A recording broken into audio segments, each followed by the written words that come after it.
This month's financial checkup topic is fees and the cost of your bank account. Last time we covered creating a budget and reviewing your expenses to see where you might be able to save money on your monthly bills. So today we're going to be talking about the fees in your bank account, and Dawn Brown, our Rochester Branch Manager, is here to talk about that a little bit with us and tell us what we should be looking out for.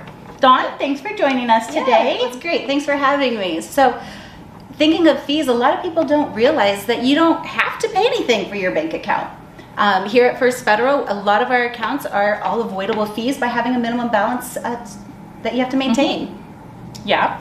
So how does that work? Like, I think a lot of people are just used to their bank account costing them money. So how can they avoid fees with us? Yeah, great question. A lot of customers, yes, as you're digging into that budget and you're seeing what your bank account actually costs, like really thinking about if you're in the right account, making sure that you're meeting that minimum balance requirement to waiving that fee. Also, enrolling in your online banking and enrolling in e-statements. That's a great way to save yourself some money. And plus, you have it right digitally at your fingertips whenever you need to go back and reference to it. And then also thinking about savings accounts. I've ran into a lot of people don't have savings accounts because it costs. Mm-hmm. Here at First Federal, our Simply savings, by meeting a minimum balance, there is no cost. So it's absolutely free to help you with your savings as well. Okay. So I know sometimes you go to an ATM and they tell you, oh, well, we're going to charge you this much money to get your money. I don't want to pay to use my own money. So how can people avoid that fee?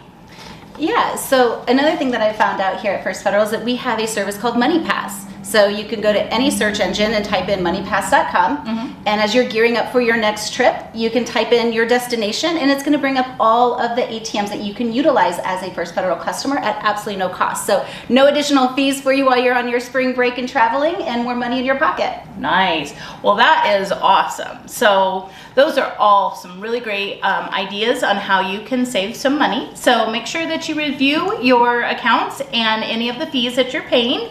And then join us again next month when we cover another topic for our financial checkup.